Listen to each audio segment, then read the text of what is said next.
Mateus capítulo de número 6, versículos número 1. Guardai-vos de exercer a vossa justiça diante dos homens, com o fim de ser vistos por eles. Doutra sorte, não tereis galardão junto de vosso Pai Celeste. Vamos orar.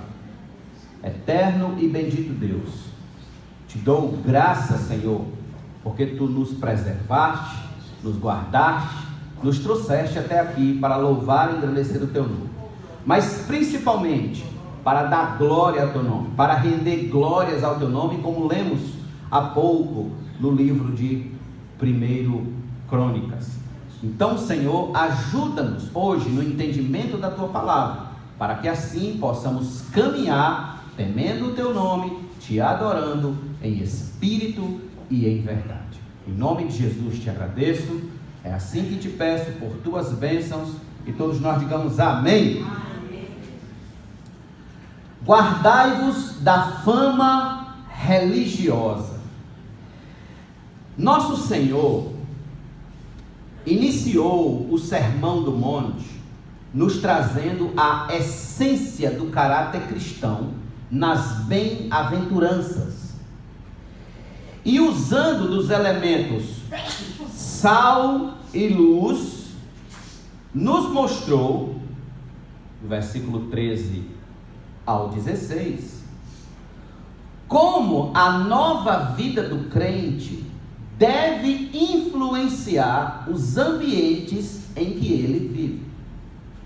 Logo em seguida, nos versos 17 em diante, Jesus passa a nos mostrar o quanto a lei e os profetas permanecem válidos e o porquê eles devem ser relevantes para a vida da igreja. Ou seja, no versículo 20 do capítulo 5, Jesus disse que a nossa justiça, se nós queremos entrar no reino dos céus, a nossa justiça deve exceder em muito a dos escribas e fariseus, a dos falsos religiosos. Muito bem. Fundamentando esse argumento, ele vai fazer 6 antíteses ao ensino dos fariseus. Nós vimos quais foram essas 6 antíteses: não matarás, não adulterarás, a questão do divórcio, a questão do jurar falsamente, a questão do novo casamento, a questão da vingança e, como vimos domingo passado, a questão de amar o inimigo. Muito bem. Esse é todo o capítulo 5. A partir de agora, nós estamos entrando no capítulo 6 de Mateus.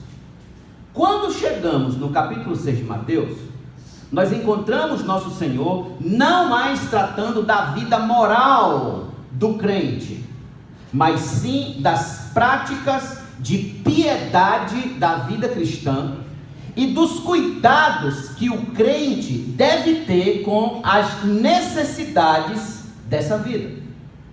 O capítulo 6, preste atenção aqui, isso é muito importante para você ter ideia do que a gente vai falar daqui para frente. O capítulo 6 se divide em 2 partes. Na primeira parte estão as práticas de piedade da vida cristã, que vai do versículo 1 ao versículo de número 18. Na segunda parte estão os cuidados que o cristão deve ter quanto às necessidades dessa vida, que vai do verso de número 19 ao verso de número 34. Iniciando nossa exposição desse capítulo, nós temos o versículo 1, esse que lemos agora. Esse versículo, ele é a introdução dos assuntos que se seguem. Quais são os assuntos que se seguem? Como dar esmola, como se deve orar e como jejuar. O versículo 1 do capítulo 6, irmãos, ele é sumamente importante. Nós precisamos nos debruçar sobre esse versículo, parar sobre ele e analisá-lo com calma. Por quê? Porque ele nos fornece algumas lições, as quais devemos avidamente explorar e aplicar em nossas vidas, se queremos de fato que a nossa justiça seja maior que a dos escribas e fariseus. Se queremos de fato entrar no reino dos céus e a nossa justiça seja maior do que a dos falsos religiosos. Que lições são essas? Que ensinamentos são esses? Em primeiro lugar, evite qualquer exibicionismo religioso cujo fim seja ser admirado pelos outros. Primeira lição: evite qualquer exibicionismo religioso cujo fim, cujo propósito seja você ser glorificado. Como assim? Vamos voltar, Mateus capítulo 6, versículo 1. Guardai-vos de exercer a vossa justiça diante dos homens, com o fim de serdes vistos por eles. Observe, na versão revista e corrigida, esse texto não traz a palavra justiça, mas esmola. Guardai-vos de fazer a vossa esmola diante dos homens. Essa versão, nesse versículo, ela não é boa. Ela não é a tradução mais correta aqui. A tradução mais correta é: guardai-vos de exercer a vossa justiça. Justiça. Justiça aqui, Cristo diz que são os atos de piedade religiosa, que ele vai ilustrar com o quê? A esmola, a oração e o jejum. Esse rol, é claro, é puramente exemplificativo, não taxativo. Nessa época, na época de Jesus, era comum os fariseus e outros religiosos fazerem atos públicos de piedade a fim de serem vistos pelos outros, de serem admirados pelos homens. O que nosso Senhor requer? Nosso Senhor requer de seus discípulos, nessa fase, que eles tenham todo o cuidado de evitar exibicionismos religiosos, para que os homens os vejam praticando e os louvem. É isso que ele requer. O alvo de Cristo é evitar que os crentes caiam na armadilha de um coração vaidoso, que busca ser reconhecido como um homem santo, uma mulher santa diante dos homens, que os assistem e assim digam: vejam como esse homem é santo, vejam como essa mulher é santa. Então, irmãos, aqui nós temos uma aparente contradição. Nós temos um aparente problema com o capítulo 5, versículo 16. O que foi que Jesus disse no capítulo 5, versículo 16? Está com sua Bíblia aberta? Veja comigo. Assim brilhe também a vossa luz diante dos homens, para que vejam as vossas boas obras e glorifiquem ao vosso Pai que está nos céus. Então vamos lá. Como Cristo diz que a nossa luz deve ser vista pelos homens, mas aqui no capítulo 6, ele está dizendo que nós devemos evitar os exibicionismos religiosos. Como resolver essa contradição? Na verdade, isso não é uma contradição. Parece, mas não é. Nesse texto de Mateus 6, Jesus não está proibindo a piedade pública. Jesus não está dizendo que a gente não deve orar em público, não deve pregar em público, não. Dar esmolas, não. O que nosso Senhor está proibindo aqui é a realização de atos em público, cujo objetivo não é a glória de Deus, mas a própria glória. Irmãos, inúmeros são aqueles que se mostram homens piedosos, santos, consagrados, mas cujo fim é ser famoso, ser visto pelos homens, admirados pelos outros. Muitos são os que usam em todos os lugares e em todos os instantes uma linguagem religiosa para serem vistos e admirados como gente santa. Daí, muitos desses fariseus modernos vivem de exibições religiosas, linguagem espalhafatosa, só falam no evangeliquez. Já viu essa linguagem? Tem o português, tem o inglês, pronto. Tem quem fale só no evangeliquez. Eu conheci um homem que nunca saudava ninguém com um bom dia, boa tarde, boa noite, porque ele dizia que o crente só deve saudar alguém com a paz do Senhor. Isso é ignorância. Isso é pura ignorância. Ele não percebe que está com o coração pejado, cheio da mais pura vaidade religiosa. É aqui, meus irmãos, onde temos o desafio do equilíbrio de demonstração de vida piedosa. Por quê? Porque nós sempre somos inclinados aos extremos.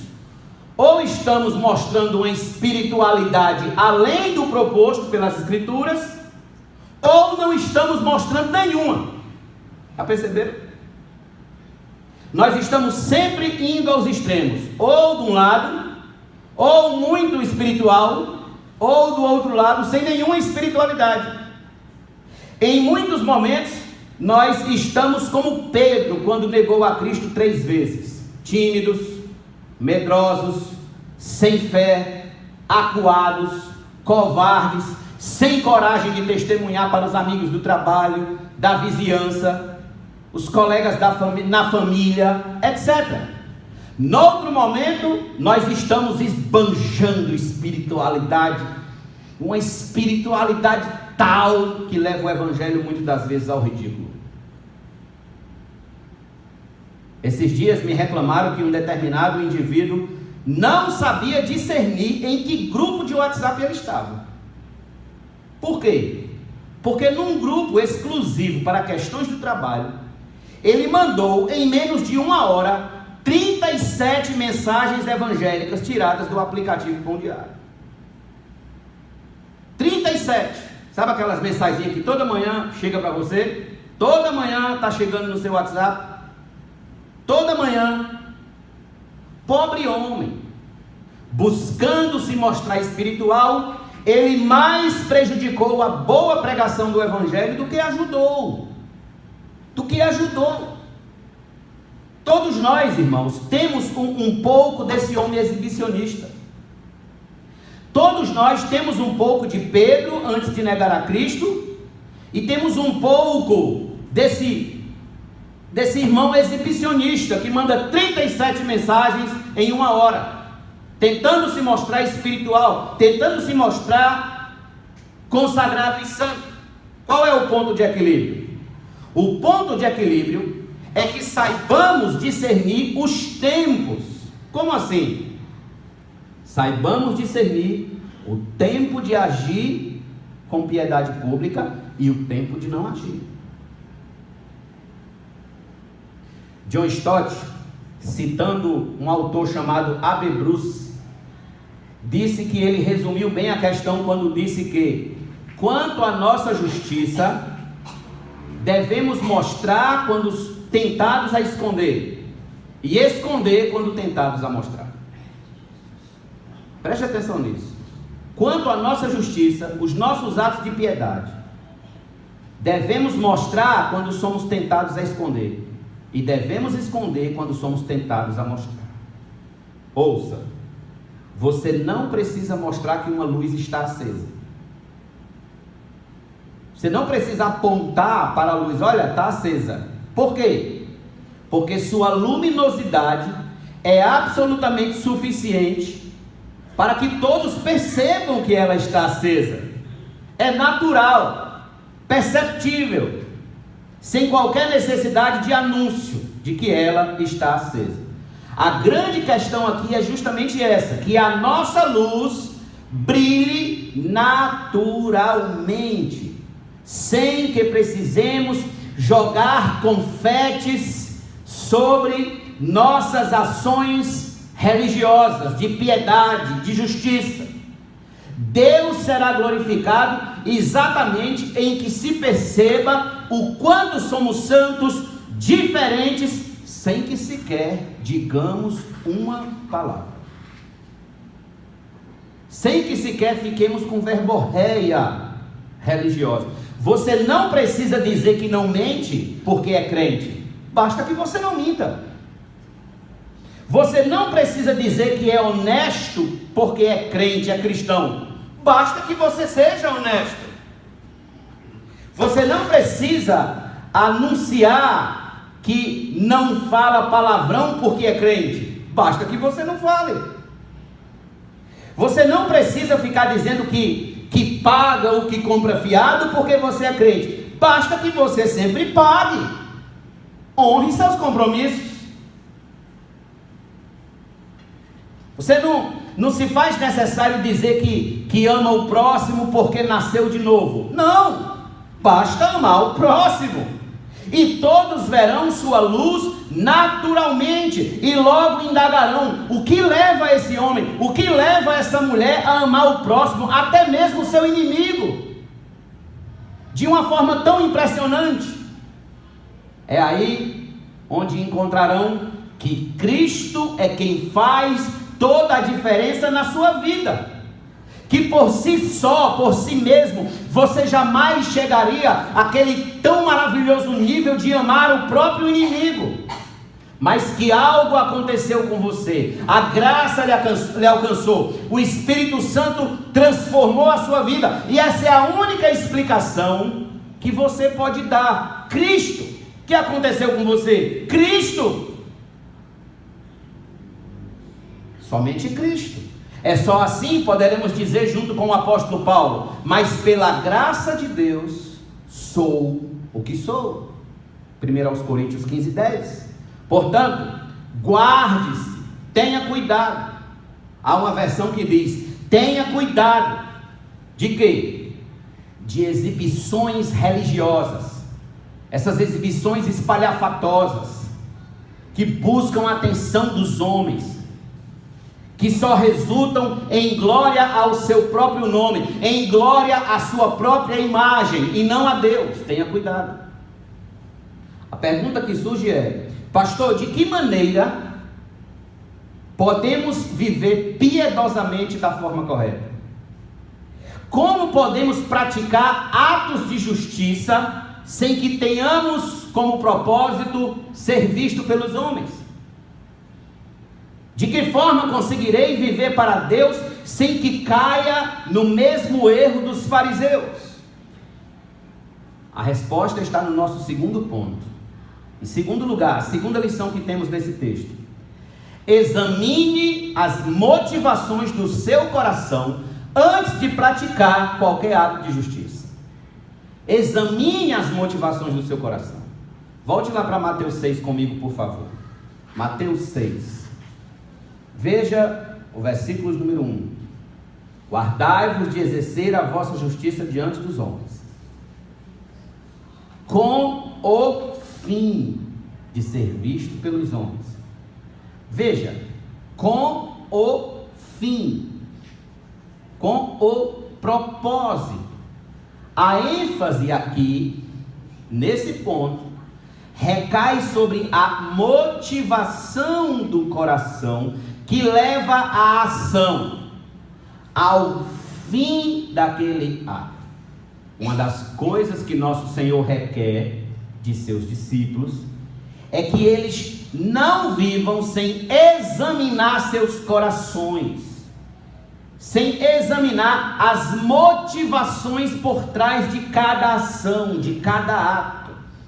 Jesus está salientando o perigo de se transformar práticas santas, práticas piedosas em palcos para se obter o louvor dos homens e não o louvor de Deus. Os fariseus e os escribas faziam tudo com uma só motivação: o quê? Ser visto pelos homens, aparecer, fama, aplauso humano, glória humana e nada mais. Essa era a grande motivação do coração deles. Abra sua Bíblia comigo em João capítulo 12. João 12, versos de número 42 e 43.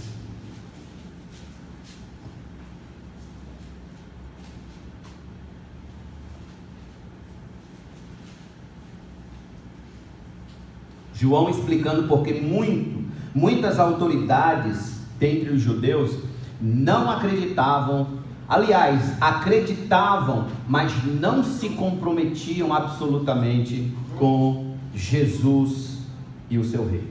Veja, João 12, verso 42. Contudo, muitos dentre as próprias autoridades creram nele, mas por causa dos fariseus não o confessavam. Só uma pausa aí, por favor. Está vendo a importância de confessar a Cristo publicamente? Você precisa confessar a Cristo publicamente. Precisa confessar Ele como seu Senhor e como Salvador, para não serem expulsos da sinagoga. Agora veja o verso 43. Porque amaram mais a glória dos homens do que a glória de Deus. Quando Madonna estava no auge da sua carreira, Billy Graham, o evangelista, visitou Madonna. Eu li isso na sua biografia, na autobiografia de Billy Graham.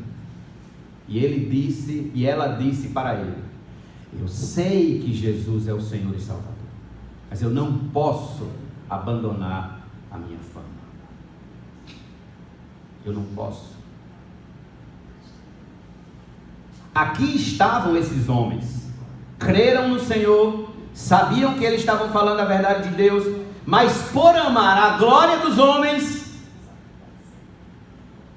por se importar mais com a opinião dos outros, com o que os outros acham deles, com medo de perder a honra de estar no templo, junto com os fariseus, não confessaram a Cristo. Rejeitaram a Cristo, amaram mais a glória dos homens do que a glória de Deus.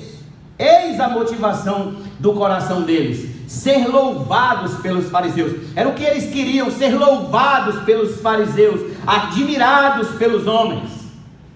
Olha que engano. Abra sua Bíblia comigo em Atos capítulo número 9. Tem uma situação bem peculiar aqui. Atos capítulo 9. Esse texto vai ser um pouco longo, mas se faz necessário para vocês entenderem o contexto. João, Atos, é o próximo livro depois de João, não tem nem como você se perder. João, capítulo número 8, do verso de número 9 ao 23. Ora, Filipe estava pregando em Samaria, pregou em Samaria, muitas pessoas se converteram em Samaria. Pedro e João, mais à frente, vai até Samaria para confirmar a obra de Deus ali entre os gentios. Entre os samaritanos, desculpa. Ora, havia certo homem, versículo 9, chamado Simeão, que ali praticava mágica, iludindo o povo de Samaria, insinuando ser ele grande vulto, o qual todos davam ouvidos do menor ao maior, dizendo: este homem é o poder de Deus, chamado o grande poder. Aderiam a ele porque haviam muito os iludira com mágicas. Quando, porém, deram crédito a Filipe, que os evangelizava a respeito do reino de Deus e do nome de Jesus Cristo, iam sendo batizados, assim homens como mulheres. O próprio Simão abraçou a fé e, tendo sido batizado, acompanhava a Filipe de perto, observando extasiado os sinais e grandes milagres praticados. Ouvindo os apóstolos que estavam em Jerusalém, que Samaria recebera a palavra de Deus, enviaram-lhe Pedro e João, os quais, descendo para lá, oraram por eles, para que recebessem o Espírito Santo, porquanto não havia ainda descido sobre nenhum deles, mas somente haviam sido batizados em o nome do Senhor Jesus. Então lhes impunham as mãos e recebiam estes o Espírito Santo. Vendo, porém, Simão aqui é mágico, que pelo fato de imporem os apóstolos as mãos, era concedido o Espírito Santo, ofereceu-lhes dinheiro, propondo: concedei-me também a mim este poder, para que aquele sobre quem eu impuser as mãos, receba o Espírito Santo. Porém, Pedro lhe respondeu: o teu dinheiro seja contigo para perdição, pois julgaste adquirir por meio dele o dom de Deus, favor de Deus, a graça de Deus, a bênção de Deus. Não tens parte nem sorte nesse ministério. Por quê, Pedro? Por que você fala assim de uma forma tão áspera com esse homem, que tudo o que ele quer é estar cheio do Espírito Santo? Pedro diz: porque o teu coração não é reto diante de Deus. Arrepende-te, pois, da tua maldade e roga ao Senhor. Talvez te seja perdoado o intento, a motivação errada do teu coração, pois vejo que estás em fel de amargura e laço de iniquidade. Pobre Simão, o mágico, tudo o que ele queria, o dom de Deus, para quê? Para ser admirado, para ser louvado, glorificado, adorado, que eles o louvassem como o grande poder, o poderoso. A motivação do seu coração era maligna. Ele queria a glória dos homens, não a glória de Deus. Muitos são os que servem a Deus com a motivação completamente errada, equivocada. Muitos, mas muitos mesmo. Inúmeros são os que pregam, os que cantam, os que oram, os que fazem caridade, que trazem o quilo do amor, que visitam os enfermos, que evangelizam, sem um prévio exame das motivações de seus corações, e acabam caindo nessa armadilha da vaidade religiosa. Muitos. Irmãos, tudo o que formos fazer, devemos antes perguntar: por que eu quero fazer isso? Eu quero fazer isso para a glória de Deus ou para a minha glória? Por que eu quero ser pregador? Para louvor do nome do Senhor ou para louvor do meu nome? Por que eu quero ser um cantor evangélico? Para adorar ao Senhor ou para que eu seja adorado? Por que eu busco ser um homem de oração? Porque eu amo a glória de Deus ou porque eu amo a minha própria glória quando as pessoas dizem: vejam como ele é um homem de oração? Porque eu anseio dirigir os cultos para servir a Deus ou para satisfazer o desejo do meu coração de estar numa posição de destaque na igreja? Ouça, desde o jardim do Éden, que somos inclinados por natureza a buscar a nossa própria glória. Desde lá. Pergunto, por que nós amamos os espelhos? Dizem que o Brasil foi trocado por espelhos. Por que amamos os espelhos? Por que amamos fazer selfies? Bater fotos de nós mesmos? Por quê? Se tão somente, meus irmãos, examinássemos mais a nós mesmos, se fôssemos ensinados nessa prática de perguntar: para qual fim? Qual é o propósito? Qual motivação? Queremos fazer isso ou aquilo? Não teríamos, ouça isso, tanta aberração evangélica nas redes sociais. Tanta gente emporcalhando o Evangelho, envergonhando o Evangelho, jogando o Evangelho como pérola aos porcos. Porque um monte de gente tola, sobrecarrega as redes sociais com um comportamento religioso puramente falso, vaidoso, mentiroso. Os corações de muitos que pregam, cantam, dirigem culto, pastoreiam, lideram ministérios, distribuem sopão na madrugada, visitam hospitais. O coração de muitas dessas pessoas estão como o coração de Simão o mágico, ou seja, em fel de amargura e laço de iniquidade. Quando é que meu coração está em fel de amargura e laço de iniquidade? Quando é? E eu lhes dou a resposta. Quando tudo que eu faço é motivado pelo desejo de ser visto pelos homens e não em que Deus seja glorificado. Tudo que eu faço é para que os homens me vejam, para que os homens me assistam, para que percebam o quanto eu sou um homem santo, uma mulher santa, um homem consagrado, uma mulher consagrada. Eis o perigo, meus irmãos, eis o perigo. Um determinado pregador esqueceu as suas anotações, como eu faço, as suas anotações no púlpito da igreja que ele foi pregar.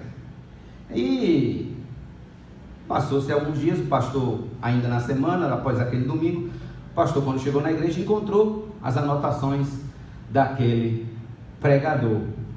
E quando o pastor deu uma olhada, ao lado de alguns parágrafos estava escrito aplausos. Aí mais 2, 3 parágrafos, aplausos. Mais 2, 3 parágrafos, aplausos.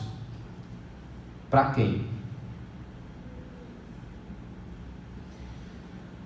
Um amigo meu, exímio cantor, irmãos, ele buscava por todos os meios ser famoso, ser admirado pelos homens. Ele era um cantor evangélico, e um dia eu lhe disse que ele estava entrando por um caminho muito difícil de voltar, que era o caminho em busca desesperada pela fama. Até para esses programas do Sul ele chegou aí fazer testes, mas parece que não passou. Eu sei que quando eu disse isso para ele, ele se chateou comigo, ficou muito chateado, porque eu disse que ele estava buscando a glória dos homens e não a glória de Deus. Não tendo conseguido ficar famoso no mundo evangélico, o que foi que ele fez? Correu para cantar música secular em busca da própria glória. Até agora também não ficou famoso lá. Um certo colega pregador, quando a gente se encontrava em nossas reuniões de oração, ele fazia questão de me perguntar: ei, me diz aqui, quantos se converteram depois que tu pregou? Quantas almas tu ganhou para Jesus naquela noite? Quantos levantaram a mão? Quantos vieram à frente? Aí eu dava a minha resposta básica: se sim, sim, se não, não. Logo em seguida a minha resposta, ele começava a contar quantas almas vieram à frente no último domingo que ele pregou, quantas pessoas levantaram as mãos. Como nós éramos das Assembleias de Deus, né, e nas Assembleias de Deus se acredita que o batismo com o Espírito Santo é posterior à conversão, e ele dizia, né, muitos foram batizados com o Espírito Santo, falando em línguas, etc. Pobre homem, meus irmãos, coitado desse meu amigo. Tudo que ele queria era receber a minha admiração, tudo que ele queria era receber o meu louvor. Irmãos, somos filhos de um tempo em que a palavra mais celebrada é ostentação. Já ouviu essa palavra? Ostentação. E muitos são os que vivem ostentando seus talentos, que receberam inclusive do Senhor, não para a glória do Senhor, mas para a glória deles próprios. Dr. Lloyd Jones disse assim: o crente não deve desejar ser um espalhafato, ser um espetáculo admirado pelos homens, e nunca deveria estar cônscio de sua importância. O problema é que a gente se acha muito importante. A gente se acha importante demais, já percebeu? Então, se nos julgamos muito importantes, logo acreditamos que nós somos um verdadeiro espetáculo, alguém digno de admiração. E se nós chegamos a esse nível, nós estamos caindo no mesmo buraco que os fariseus caíram. Qual foi esse buraco? De acharem que eles mereciam louvores, glória, adoração, e logo teremos o mesmo fim deles. O mesmo fim, não se iluda. Portanto, meu amado irmão, evite exibicionismo religioso. Como? Examine seu coração. Examine as motivações do seu próprio coração, perguntando: isso que faço é para a glória de Deus ou é para a minha glória? É para que Deus veja dos céus e seja glorificado, ou é porque eu quero ser visto pelos homens? Tudo isso é importante que a gente faça. Isso é sumamente valioso. Por quê?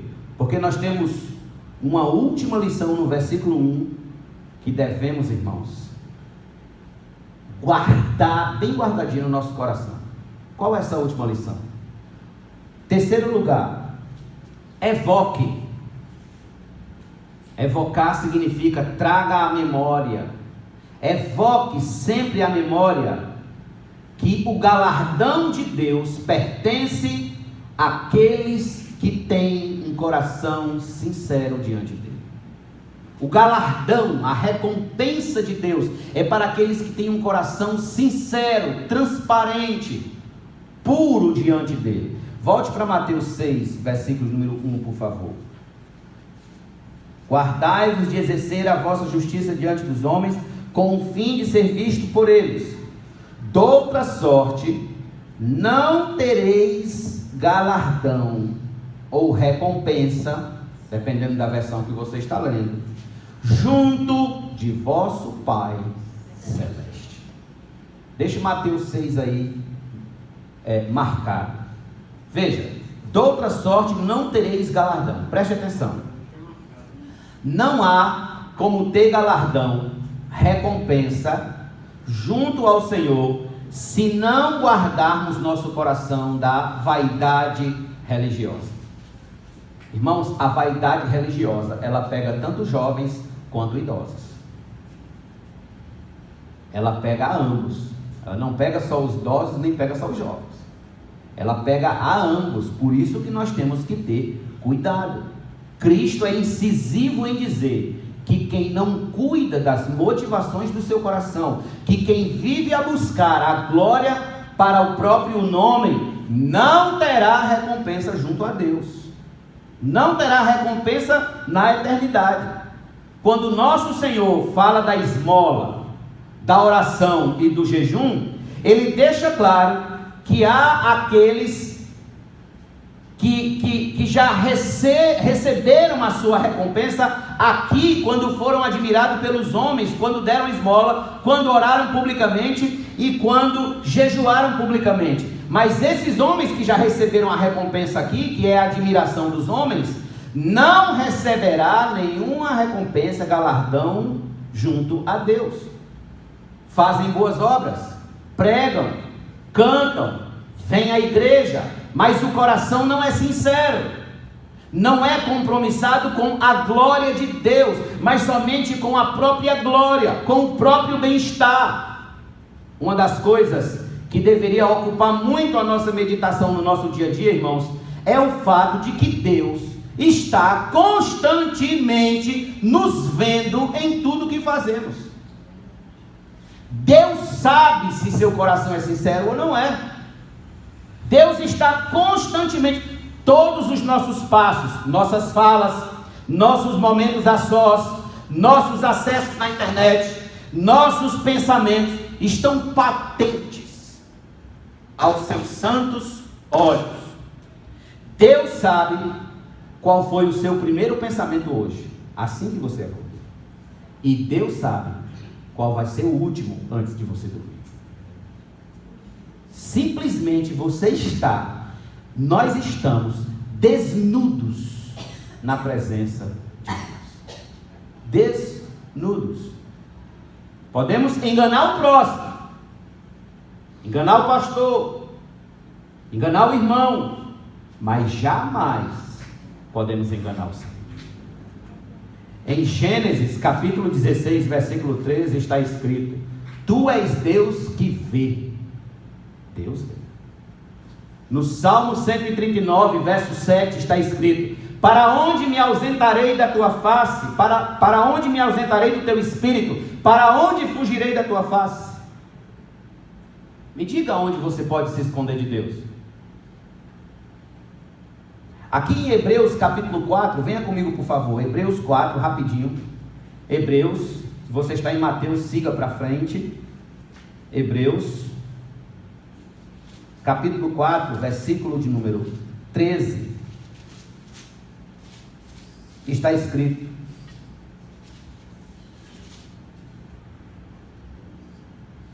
E não há criatura que não seja manifesta na sua presença.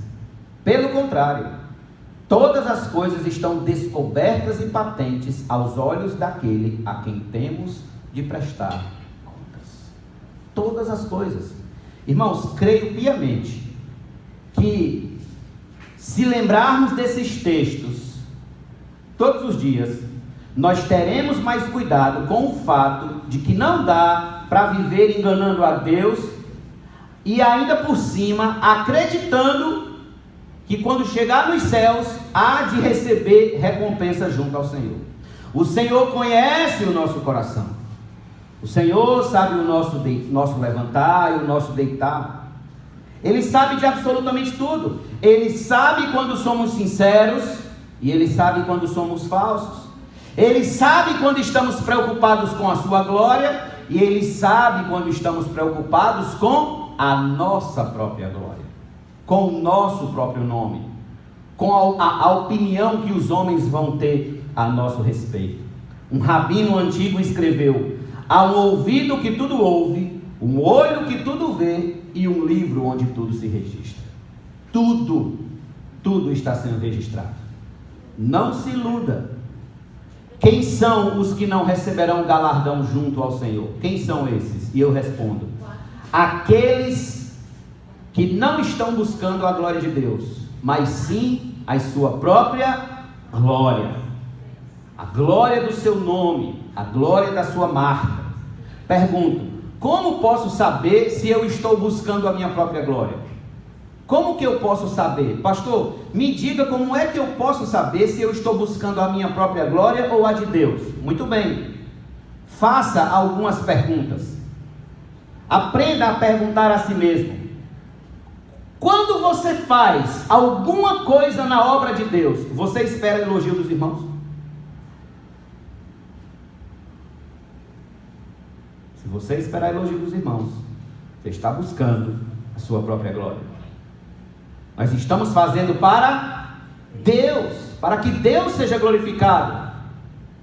Pergunto: quando você prega, ou canta, ou dirige um culto, você espera ser elogiado por alguém? Por algum dos irmãos? Quando você faz uma doação, você espera ver seu nome no mural das propagandas? Quando você faz uma oração em público, e alguém pede para você orar em público, pergunto: tudo que você quer é que as pessoas lhe admirem o quão você ora bonito, fervoroso, com uma linguagem espiritual inalcançável? Quando você evangeliza, se evangeliza, né? Quando você evangeliza, você busca a glória de Deus ou somente busca ser reconhecido como um grande ganhador de almas? Analise seu coração. Analise seu coração. Quando você vem à igreja, quando você sai da sua casa e vem cultuar ao Senhor, ao chegar aqui, você espera ser paparicado de elogios, ou você tão somente sai da sua casa com o espírito de adorar ao Senhor, faça sol ou faça chuva? Se você busca a sua própria glória, você não terá galardão junto ao nosso Pai que está nos céus. Quem é o galardão? O que é o galardão? Eu vou desenvolver melhor o galardão nas mensagens seguintes, mas a princípio eu digo para vocês o principal. O galardão é o próprio Deus. Não há nada no céu que possamos receber que seja tão especial ou mais especial do que o próprio Deus. Deus é o nosso galardão. Deus é a nossa bem-aventurança suprema. Deus é o melhor que podemos ter na eternidade. Então, quanto mais você buscar a glória de Deus aqui, mais você terá da glória de Deus lá. E do contrário também é verdade. Quanto menos você buscar da glória de Deus aqui, menos você terá da glória de Deus lá, da presença de Deus. Quem disse isso foi John Piper. Por isso que eu estou falando tanto segurando. Guarde-se, portanto, examinando diariamente seu coração, buscando a glória de Deus. Tão somente a glória de Deus. Por quê? Porque só assim você terá galardão junto ao Senhor. Mateus capítulo 5, no versículo 8, eis aí o nosso galardão.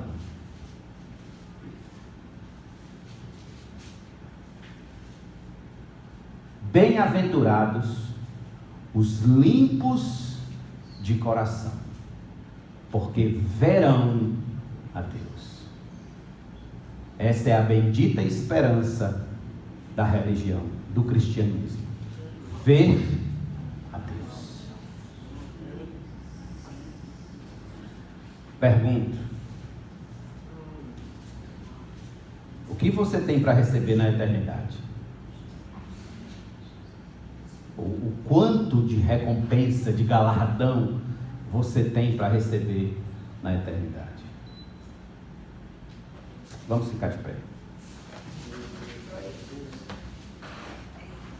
Vamos cantar ao Senhor. Enquanto isso, feche seus olhos. Analise a sua vida, o seu coração. Faça o exame do seu coração diante da mensagem que você ouviu. Aonde você, por algum instante, pecou contra Deus, buscando a sua própria glória, ser admirado por alguém, admirado pelos homens e não pelo Senhor. E peça perdão a Ele, peça que o Espírito Santo lhe dê forças para você tão somente viver para a glória dEle, para que Ele seja adorado, Ele seja adorado.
queremos te agradecer, Senhor, por este culto, pela tua bondade, pelas tuas misericórdias, pela tua palavra que foi ministrada aos nossos corações. Que o Senhor tenha piedade de nós, Senhor, e assim glorifique o teu nome por meio das nossas vidas. Ajuda-nos, Senhor, pois somos carentes da tua misericórdia, somos carentes, ó Deus, do poder do teu Espírito, nos auxiliando, nos fortalecendo, para vivermos, não para a nossa própria glória, mas para vivermos tão somente para a glória do teu nome. Como lemos, Senhor Deus, ao teu nome da glória, ao teu nome, Senhor Deus, seja digno todo louvor, toda adoração, toda honra e todo poder pelos séculos dos séculos.